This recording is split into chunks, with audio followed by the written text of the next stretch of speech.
are delighted to offer you the most hospitable welcome we can. Today we have come here with something that we have prepared and wish you all will like it.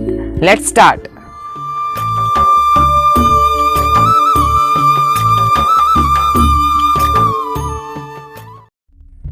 Years passed, many trends came and went away.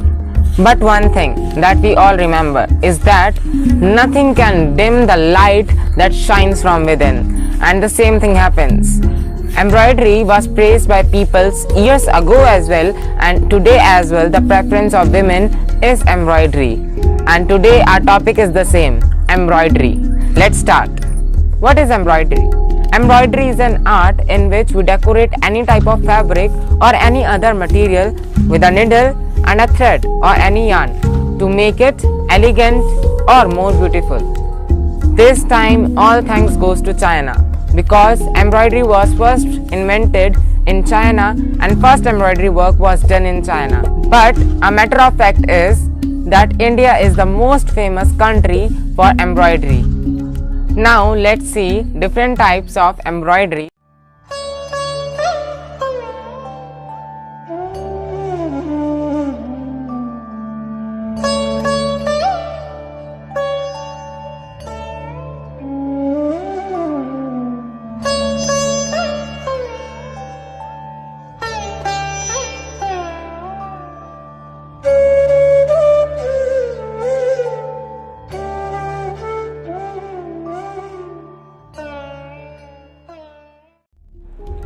When we come on to the types of embroideries, there are many uncountable designs of various culture and states. The most famous among them are Zari and Chikankari.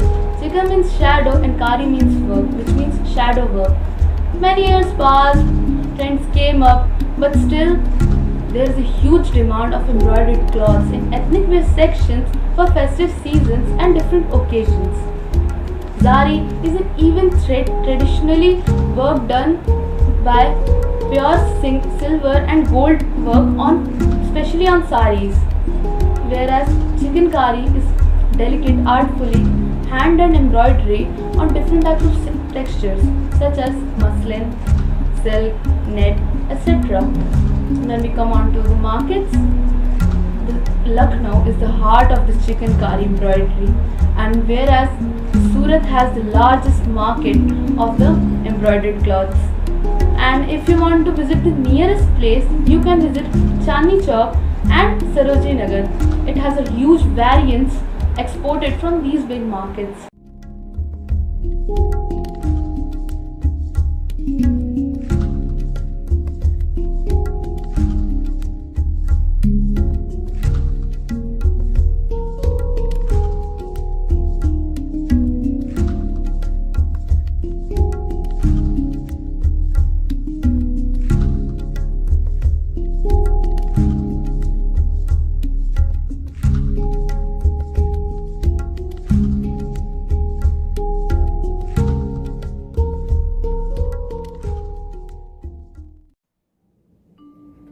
After going through the pictures of spunky markets of embroidery, now I would like to draw your attention towards the importance of embroidery with my friend Shafia. Firstly, I would say students should learn embroidery. This teaches them the importance of time and labor, which builds patience and gratitude in them. Secondly, I would talk about the importance of embroidery in religion. Many dresses having different embroidery are worn on special occasions. For example, Muslims wear suits with chikan embroidery on special occasions. At third, I would say embroidery gives a lot of employment in urban and rural areas. It provides employment to uneducated people as well.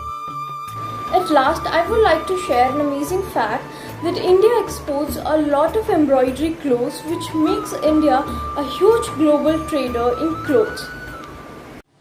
You all had recently gone through with the importance of embroidery, but remember one thing, every coin has two sides. That's why I would also tell you about the disadvantage of embroidery.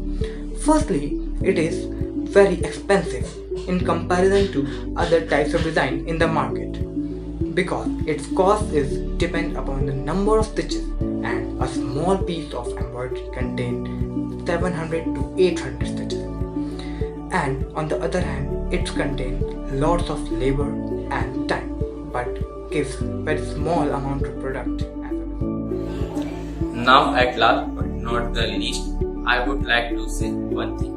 You get to know about the importance and disadvantages.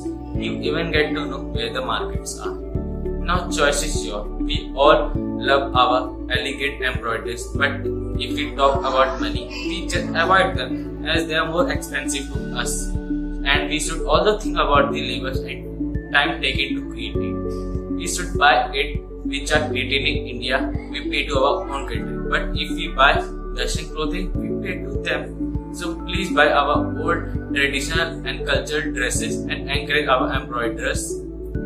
Thanks a lot for giving a precious time to us, and thank you.